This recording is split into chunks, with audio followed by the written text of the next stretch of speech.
श्रीकृष्णाने केला जसा नरकासुराचा नाश, तसाच तुमच्या सर्व दुःखांचा देखील हो सर्वनाश. नरक चतुर्दशीच्या खूप खूप हार्दिक शुभेच्छा. हाय हॅलो नमस्कार, मी कोमल आणि स्वागत आहे तुमचं नाशिककर कोमल या मराठमोळ्या यूट्यूब चॅनलवर. 20 ऑक्टोबर 2025 रोजी सोमवारी आलेली आहे नरक चतुर्दशी. नरक चतुर्दशीला हिंदू धर्मामध्ये विशेष महत्त्व आहे. असं देखील मानलं जातं की या दिवशी भगवान यमाची विशेष पूजा केली जाते आणि त्यांना प्रसन्न करण्यासाठी दिवे देखील दान केले जातात. नरक चतुर्दशीच्या दिवशी घराबाहेर जिथे कुठे नाला असेल तर नाल्याजवळ दिवा लावला जातो आणि घरातील नकारात्मक ऊर्जा दूर करण्यासाठी प्रार्थना देखील केली जाते. नरक चतुर्दशीच्या दिवशी मुख्य म्हणजे मोहरीच्या तेलाचा दिवा मुख्य दरवाजावर जर ठेवला तर त्यामुळे देवी लक्ष्मीचं आपल्या घरामध्ये आगमन होतं आणि तिची कृपा वर्षभर राहते अशी लोकांची एक समज आहे. ह्याच नरक चतुर्दशीच्या दिवशी कारिटाचं फळ नक्की का फोडलं जातं, नरक चतुर्दशीच्या दिवशी काय करायचं काय करायचं नाही याबद्दलची सगळी माहिती आजच्या व्हिडिओमध्ये मी तुम्हाला सांगणार आहे. त्यासाठी व्हिडिओ पहिल्यापासून शेवटपर्यंत नक्की बघा. व्हिडिओ बघत असताना कमेंटमध्ये जय श्रीकृष्णा असं जरूर लिहा. चला तर मग आजच्या व्हिडिओला सुरुवात करते. तसं तर वसुबारसपासून दिवाळीची सुरुवात होते, पण खऱ्या अर्थानं दिवाळी सुरू होते ती म्हणजे नरक चतुर्दशीच्या दिवसापासून. हिंदू शास्त्राप्रमाणे नरक चतुर्दशीपासून दिवाळीला सुरुवात होते. नरक चतुर्दशीच्या दिवसालाच दिवाळीची पहिली आंघोळ असं देखील म्हटलं जातं. या दिवशी देवी लक्ष्मी, यमराज, भगवान श्रीकृष्ण, कालीमाता, भगवान शंकर, हनुमान आणि भगवान विष्णू यांच्या वामन स्वरूपाची पूजा आपल्याला करायची असते. दरवर्षी अश्विन महिन्यातील कृष्ण पक्ष तिथीला नरक चतुर्दशी साजरी करतात. यालाच छोटी दिवाळी असं देखील म्हणतात. या दिवशी कारिटाचं फळ घरोघरी फोडलं जातं. तर ते फळ नक्की का फोडतात याबद्दलची माहिती आता आपण जाणून घेऊया. नरक चतुर्दशीच्या दिवशी अभ्यंग स्नान केलं जातं. अभ्यंग स्नान म्हणजे उटणं लावून सुगंधी द्रव्य लावून आपण स्नान करतो. पण हे अभ्यंग स्नान करण्यापूर्वी कारिट नावाचं फळ फोडण्याची परंपरा आपल्या महाराष्ट्रामध्ये अनेक ठिकाणी आढळते. तुमच्यापैकी देखील बऱ्याच लोकांच्या घरी कारिटाचं फळ फोडलं जात असेल. हे फळ म्हणजे नरकासूर राक्षसाचं प्रतीक मानलं जातं.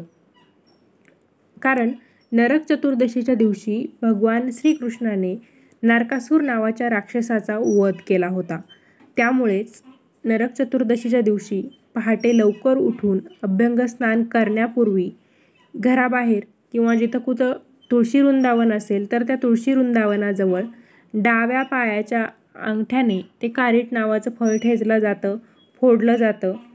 म्हणजे थोडक्यात नरकासुराचाच प्रतिकात्मक वध आपण तो करत असतो.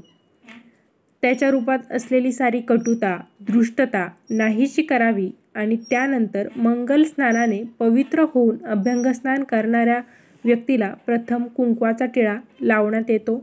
नंतर त्या व्यक्तीच्या अंगाला तेल लावण्यात येतं. त्यानंतर तेल, उटणं यांचं मिश्रण करून त्या व्यक्तीच्या अंगाला चोळून त्या व्यक्तीला स्नान घातलं जातं. थोडक्यात अभ्यंग स्नान घातलं जातं. कारिटाचं फळ हे घरातील पुरुषाच्या डाव्या पायाच्या अंगठ्याखाली ठेचलं जातं आणि त्यानंतर त्या पुरुषाला पाटावरती बसवून तेल लावून उटणं लावून आंघोळ घातली जाते. त्या व्यक्तीला ओवाळलं जातं आणि त्यानंतर 2 तांबे उष्ण पाणी अंगावर घेतल्यावर त्या व्यक्तीवरून आघाडा किंवा टाकळा याची फांदी मंत्र म्हणत 3दा फिरवतात आणि अभ्यंग स्नान झाल्यानंतर देखील ओवाळलं जातं. आरतीच्या ताटामध्ये कणकेचे दिवे पेटवतात. सोबत कणकेच्या मुठीच्या आकाराचे गोळे तयार करतात आणि ते गोळे त्या व्यक्तीवरून ओवाळून 4 दिशांवर फेकले जातात. ज्याप्रमाणे थोडाफार भाग बदलला की त्याप्रमाणे भाषा बदलती. तसंच नरक चतुर्दशीच्या दिवशी कारिट फोडण्याची प्रथा देखील काही ठिकाणी असेल, काही ठिकाणी नसेल. आमच्याकडे देखील ही प्रथा नाही आहे, पण गावोगावी ही प्रथा आहे. कारिटाचं फळ फोडलं जातं. तर तुमच्याकडे कारिट फोडण्याची प्रथा आहे की नाही ते मला कमेंटद्वारे नक्की कळवा. बऱ्याच ठिकाणी फक्त त्या व्यक्तीला ओवाळून अभ्यंग स्नान घातलं जातं. आता नरक चतुर्दशीच्या दिवशी नक्की काय करायचं काय करायचं नाही याबद्दलची माहिती आपण जाणून घेणार आहोत. नरक चतुर्दशीच्या दिवशी पहाटे ब्रह्ममुहूर्तावर म्हणजेच सूर्योदयापूर्वी उठायचं आहे. उठल्यानंतर स्वच्छतेची कामं आटपून घ्यायची आणि अभ्यंगस्नान या दिवशी करायचं आहे. त्याचप्रमाणे 14 कणकेच्या दिव्यांची आरस आपल्याला लावायची आहे. नरक चतुर्दशीच्या दिवशी कार्रेटाचं फळ फोडायचं. भगवान विष्णूसह भगवान श्रीकृष्ण, देवी लक्ष्मी यांची पूजा आपल्याला करायची आहे. या दिवशी पहाटे लवकर उठण्याचे स्नान करणं म्हणजे अभ्यंग स्नान करणं हे खूप शुभ मानलं जातं.